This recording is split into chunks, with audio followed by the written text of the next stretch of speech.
Hello everyone, this is Aaron. I play Magic way too much. Okay, so today they gave us the 3 mythics for 550 each crystals, and there were 15 possible. Matthew's like, hey, I have 5 of these. Do I want to buy more? Then we kind of went into what Planeswalkers are better or worse. I also have here Ronaldo. There he is. Says, how did I get so many crystals and runes? All that kind of stuff. And there's kind of some questions in here about should I spend money on the game, should I not spend money on the game, how do I spend crystals? So what I want to show you is why I have the opinions I do.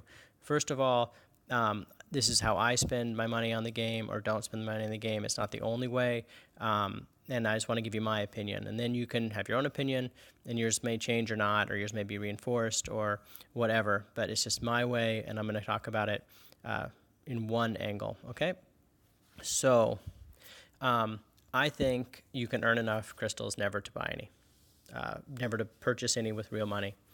Okay, I think that buying a lot of packs at the end, if you buy a whole bunch, they become less valuable, and I want to show why I think that. So first of all, on each of these, some of these give you 15, but most give you 10. This third reward, or the third thing here, checkbox 1, 2, 3, gives you 10 crystals. So if you get all these, you have 5, 10, add them all up, it's 30. There's 300 crystals there. This might give you some, but not very many. Here we have, if we add them up, 10, 20, 35, that's 350 crystals. And here, if you add it up, what's that, 10, 20, 30, 40, 50, 60, it actually equals 79. So all those added up together equal 144 different little things you can play, and each one gives you 10. So that's 1,440 crystals. They're giving you for free. Okay, I'm showing you all the ways you can earn crystals right now, and that is one of the ways. The second way is events. So events, I know they're all different. We're all at different levels, things like that, but let's just talk basically. It's hard to see through this, but that's 25, 25, and 40, which equals 90, is what they gave me for one day's work. And here, if I'm in platinum, gives me 25, 50, 75. That totals 150. So in these 2 events, there's normally 4 events a week. They're giving me 240 crystals. So on average, I think they give you about 400 a week. Okay, maybe that's a little high, maybe it's a little low, but that's pretty close to what they give you. Okay. The other thing is in quick battles. So if you come in between 50 and 150, they give you 20, and that's for like the one that ends Wednesday and the one that ends Friday. And if you come in between 10 and if you come in between 50 and 150 on the one that ends Monday, you get 40 crystals. So that's 80 crystals, and I think you could probably get 40 of those. You could probably do more, you could do less, but on average, you're watching the videos, you're playing smart, you're going to be in the top 150 every once in a while, or top 50 even, and so you're going to get about 40 crystals. Again, if you're always in the top 150, you get 80, so I'm kind of rounding down in some ways there. The next thing I want to talk about is another way to get crystals, and I know you all know these ways, but I'm really kind of getting to a point here, you'll see it in a second, is let's add all these up. If you add them all up, it equals 180, and so it's 4 weeks in a month. It's actually 4 weeks and 3 days, but 4 weeks in a month, and that equals 45 crystals per week, okay? Nice round number, 45 crystals per week. And the other way to get crystals is to, it's on every screen, I don't even have to go to it, is to buy them. And I'm only going to talk about buying the most expensive one because it's the best value for $3,000 for $99. So to break that down for 600, which is a common number in this game, 600 crystals is $20. Okay, so let's talk about this. Let's kind of do a summary here. The daily rewards gives you 45 per week. That's my first and most important one I would do. Pretty easy. Events give you 400 per week. That's what I would do next. I would do all the events. Third, I would do story mode and get that 1,440. And fourth, I would do quick battles and get that 40 crystals a week. So what I'm saying here is if you haven't finished story mode, I wouldn't focus on quick battles. If you haven't finished events, and this again, I'm saying this strongly, is really how I do it, but I say 1, do your daily rewards, that's easy. 2, do your events, get your 400. 3, do your story mode. 4, do your quick battles. That's how I get my crystals. I do it in platinum, so I get the most, and that gets me, actually, if you did the math there, that's 485 per week, not including story mode. Okay, so let's call it 500 per week. Let's say in a 2-month time span, which isn't that much, you could do all the story mode. Okay, so in 2 months, you're getting 500 per week times 8, which is 4,000, plus the 1,440. So that's 5,440 crystals in a matter of 2 months. That's plenty. That's plenty of crystals. How do you spend crystals? I say buy all the planeswalkers first. I say never buy a pack, never buy a pack or like a big box, which is all I would buy, unless you had all the planeswalkers. Now, when they do the things like they did today, buy a mythic for this amount or whatever, that's kind of in the middle, and I would buy like the top 5 or 8 planeswalkers first before I spent any money on the other ones. So let's go over the planeswalkers and say who's the top 5 or 8. I have them all. I haven't maxed this. It's in the bottom half.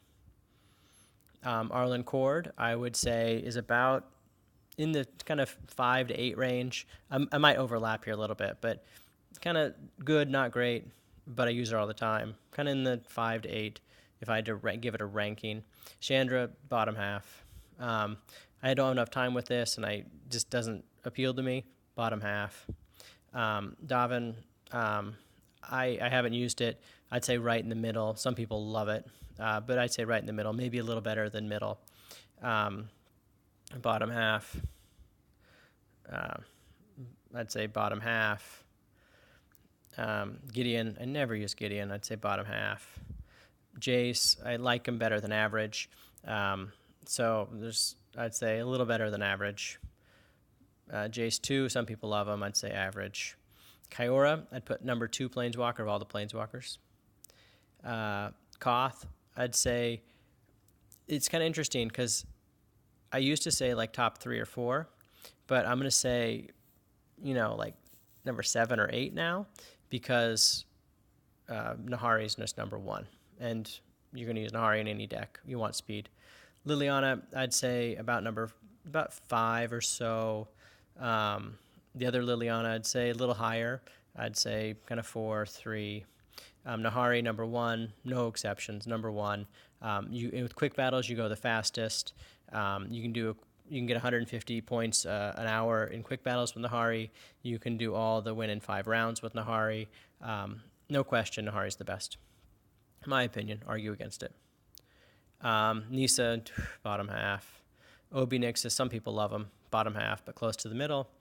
Rahi, top 5. Sarkhan, bottom half.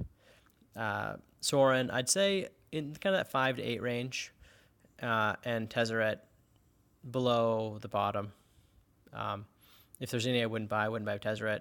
I would buy it, though, just to have it. Who knows what they're going to change tomorrow. So those are my planeswalkers, and I would buy all the ones I said were kind of middle or higher, not below middle, but middle or higher, before I spent any money on bonus packs. Then I would buy my bonus packs, my bonus deals, or whatever those are called. Bonus packs is not what I mean. The one-offs that buy you the mythics. They only done it twice. Then I would buy packs. But how would I buy packs? I would, only buy big boxes.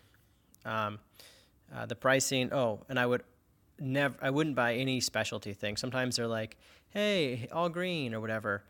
It's more expensive. I wouldn't buy it. That's me. I'm giving you my opinion. If we look at the 1 pack, it's 60. It's pretty obvious. 4 packs you get for 200. That's 50 each. And 14 packs for 600. That's about 42 or 3. 40 times 14 is 560, and then you add a few. It's like 44. It's actually what it is, like 44 and a half. I don't know, I'm doing some math in my head. But I only buy the big box, and I get that guaranteed rare. And the second half of that is I only buy a big box when I have 3,000 gems. I might buy 2 when I have 3,000, but I save up to 3,000 and then spend down to about 2,000, and then I save to 3,000, then I spend down. Why do I do that? Well, I had almost 3,000 before I bought the mythics today for 1,650. And I bought the mythics because I have the gems to do it, or the crystals to do it. And and so I wanted to spend it on that. Here's the other part of that is I think the packs, and let's talk about another way to spend. Oh, I'm already in the vault. So that's the packs, and I'd only do that. So here we have the one-time purchases. Okay, I haven't ever bought any. So this Hydra, you're getting the Hydra plus some other things for $30. So I didn't buy that. You can see I didn't buy it. And here we go. And guess what? A few days ago I got it. So if I would have spent the $30 on that, then I would have gotten it. I would have kicked myself in the butt, and I would have personally felt bad. I don't have Olivia, and I could have bought Olivia. Would that have been a good purchase? I'm going to say no because of these reasons I'm talking about. But I'm already winning enough quick battles. That one card is not going to make that big a difference for me. But that gets me to my last point here. Oh, and the other thing, I have all these cards, so why would I spend the $4 on it? But you kind of see what I'm saying is that if you make those purchases and you get it later, it's not as good. So the other thing is that, so let's talk about today's thing where you had 15 mythics, all very good. And with the 15 mythics, I had 5 of them, or Matthew had 5 of them. And so he was like, should I buy them? Should I not buy them? Here's a post. I think some of the math here is wrong, but whatever. Actually, this guy kind of corrects it right here. So, but this is a good post to read. And I don't necessarily agree with him. But if you have 5 of them and there are 15 cards, what's your chance of getting a duplicate? Well, 5 in 15, which is 1/3. So, so then the math is really, do you want to do that? So it's not, let's say this isn't quite right. Let's say you buy 3, you have 1/3 chance of getting a duplicate. So let's say you get 1 duplicate and 2 news. You're paying $1,600. So you're really paying $800 for each one, whatever. But that's not really the point. You're gonna, if you have 0 of the mythics, I'm gonna try to start over again, fresh slate. If you have 0 of the mythics, do you buy them? If you have the crystals, you have the 3,000 you haven't saved. Yes, because you're going to buy 3, and when you buy the 3, they're all going to be brand new, and so it's really worth a lot to you. Okay, let's say I had 14 of those mythics. I have a 1 in 15 chance. That's like what, 7%, 6%, something like that. Maybe 8.5. I don't know, somewhere in there. Am I going to buy the 3? Am I going to spend 1,650 crystals on it? Well, I'm going to spend 1,650 for like a 15% chance of getting, because there's 3 times the 6 or whatever. Am I going to do it? Probably not, because I'm spending $60 in real money. We decided that 600 was worth $20, $60 to get a small probability of getting 1 new one. So with that in mind, you wouldn't, it's individual when you would buy things. But kind of follow my math on that and go here. And if I have every Origins card set, would I spend $600 on it? No. But if I'm missing 2 or 3 cards, would I spend $600 on it? Maybe. But if I have none of them, the packs are worth more. So let's say, it's like, so if I spent $10,000 on the game, each $1,000 I spent, I'd get way less than the previous 1,000. The first 1,000 I'd get 50 new cards. I don't know what I'd get. I'd hope I'd get more than that. But the next 1,000 I'd get even less. I'd get like 30 new cards. The next 1,000 I'd get like 10 new cards. The next 1,000 I'd get like 5 new cards. You get the idea? So I don't spend money on the game because it actually makes it so it's like diminishing returns. Do you kind of get that? If you have all the cards, then it just doesn't work out. So, it's like with quick battles, right? If you're in the top 150, you get a rare. And let's look at this in real time. There are 229 rares. And I have 168. That's like 2/3. So when I finish in the top 150, I have a 1/3 chance of getting a new card. And I have a 2/3 chance of getting a duplicate. So it's worth less to me to finish in the top 150 than somebody that has 60 rares, which would be the inverse. Or if they had 80 rares, let's say they have 80 rares, then they'd have a 2/3 chance. So it's worth more to them to be in the top 150, right? You kind of see it. So I don't spend money on the game because it makes everything else worth less. It makes, if I spent $1,000 in the game, it would make doing quick battles worth less. So, and I want those to be as valuable as possible because I'm spending time on it, back to the time versus money thing. Okay, guys, this is a long rant. I think it goes over a lot of things. Quick summary. I do my daily rewards first, then I do my events, then I do story mode, then I do quick battles, and then I buy, but I don't buy. Those are the 5 ways to earn crystals, though, and those are the 5. That's the order. The other thing is how I spend them. Number 1, I spend them on Planeswalkers. I buy that top 8 for sure, but I'm going to buy all the Planeswalkers right when they come out. I don't want to wait in case something changes or whatever. Or I need, another Planeswalker for an event like Dovin or whatever has to be used this event. 2, I buy the bonus deals. 3, I buy packs. And I only buy packs when I have over 3,000, so I don't miss out on the other things below. Do you agree? Do you disagree? Am I full of crap? Tell me down below. Thanks, guys. Bye.